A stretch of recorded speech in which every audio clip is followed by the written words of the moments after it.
Welcome to Green Earth VN. Today, we reveal why our cities are heating up faster than ever. The urban heat island effect. Have you ever noticed that sprawling cities often feel significantly hotter than the quiet, green countryside? This isn't just a side effect of global climate change. There's a silent, pervasive phenomenon heating up our streets, our homes, and our lives every single day.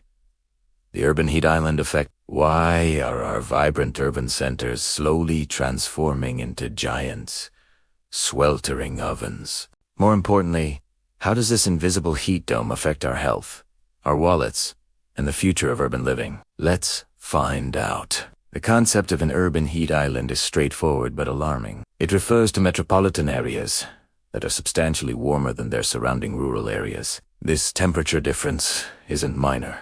Urban areas can be anywhere from 3 to 10 degrees Celsius hotter than nearby natural landscapes. This phenomenon is primarily caused by the materials we use to build our cities, the dense infrastructure that defines them, and the countless human activities that generate waste heat. The effect is particularly intense during the hot summer months and, surprisingly, becomes even more pronounced at night. While the countryside cools down after sunset, releasing the day's warmth back into the atmosphere, our cities stay hot even after the sun goes down, like the heat has nowhere to escape. Concrete jungles retain their warmth, creating a continuous cycle of elevated temperatures that offers little relief. To truly understand why our cities are becoming so hot, we need to look at the specific elements that contribute to this problem. The first and most significant cause is the prevalence of concrete, asphalt, and other hard, dark surfaces. Our roads, sidewalks, parking lots, and building facades are made of materials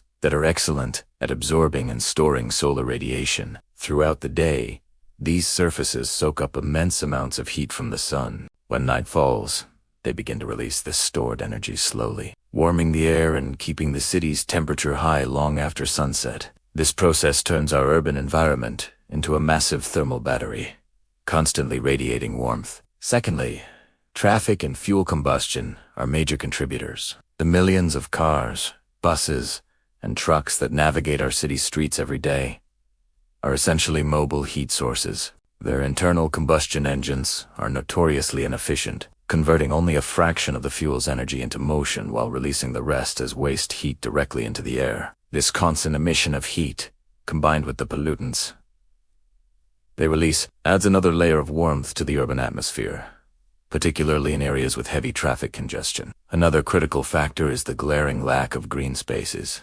Trees, parks, and vegetation play a vital role in cooling the environment through a natural process called evapotranspiration, where water is transferred from the land to the atmosphere by evaporation from the soil and transpiration from plants. This process has a significant cooling effect, much like how sweating cools the human body. Unfortunately, as cities expand, natural landscapes are often the first to disappear, replaced by buildings and pavement. This reduction in green cover strips our cities of their natural air conditioning system. The physical structure of our cities also traps heat. Tall buildings, packed closely together, create what are known as urban canyons.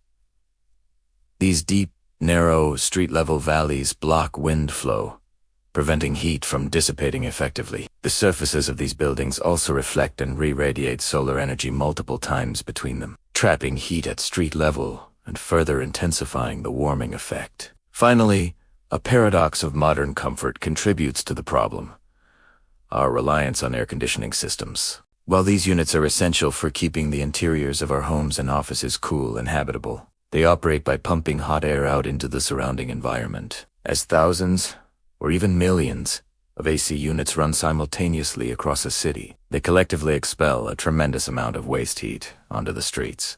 In our quest to stay cool, we cool ourselves, but we heat the entire city, creating a vicious cycle where a hotter city demands even more air conditioning. The consequences of the urban heat island effect extend far beyond mere discomfort. They pose serious threats to our well-being and the sustainability of our cities. The most immediate and dangerous impact is on human health. Prolonged exposure to extreme heat leads to a surge in heat-related illnesses such as heat stroke, dehydration, exhaustion, and, in severe cases, death. Certain groups are particularly vulnerable, including the elderly, young children, individuals with pre-existing health conditions, and outdoor workers who have no escape from the relentless heat. Excess heat isn't just uncomfortable, it's a real threat to human life. Economically, the effect drives up energy consumption significantly. As temperatures rise, the demand for air conditioning skyrockets.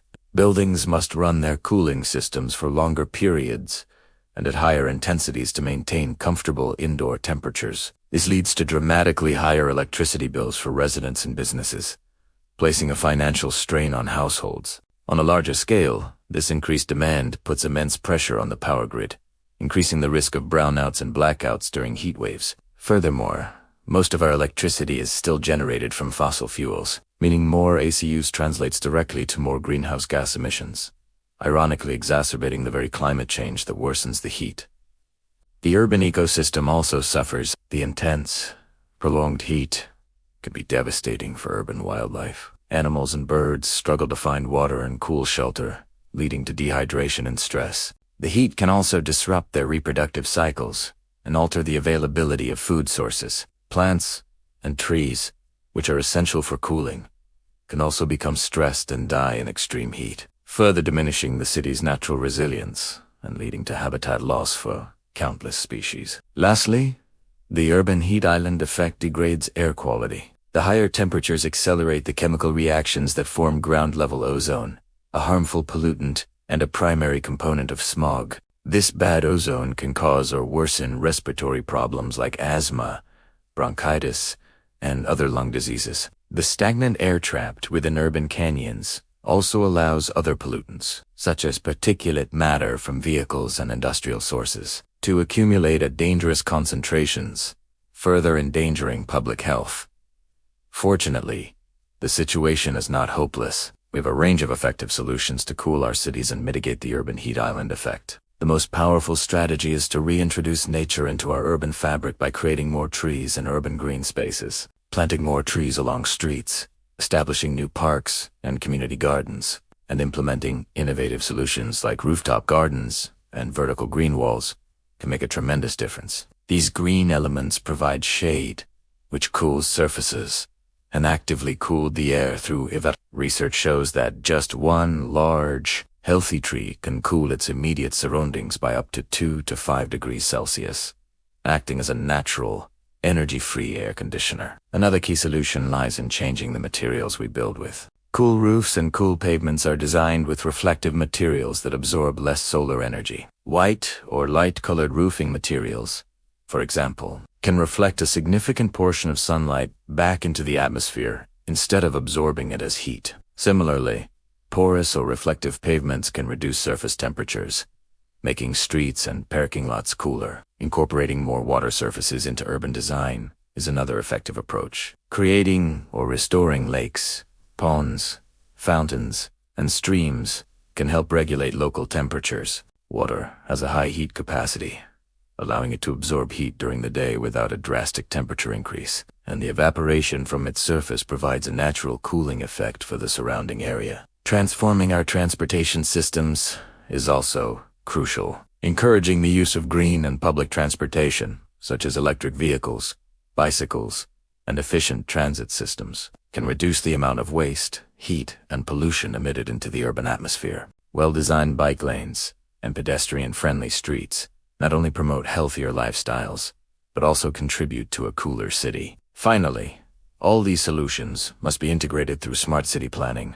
Urban planners and policymakers need to design cities with better ventilation corridors to allow wind to flow freely and dissipate heat. Zoning regulations can be updated to mandate green space ratios, require the use of cool building materials, and limit the amount of impervious concrete coverage. By planning our cities with the climate in mind, we can build more resilient, comfortable, and sustainable urban environments for the future. The urban heat island effect isn't only a government problem or a challenge for urban planners alone. Each of us can be part of the solution. Simple actions, when multiplied across a community, can create significant change. We can contribute by planting a tree in our backyard, supporting local initiatives for more parks, choosing greener transport options like cycling or public transit, or advocating for eco-friendly construction standards in our neighborhoods. Let's work together to transform our cities from heat-trapping concrete jungles into vibrant, Green oases, places where we don't just survive, but truly live and thrive. Together, we can make our cities cooler, greener, and healthier, one action at a time. Don't forget to like, share, and subscribe to Green Earth VN for more tips on protecting our planet.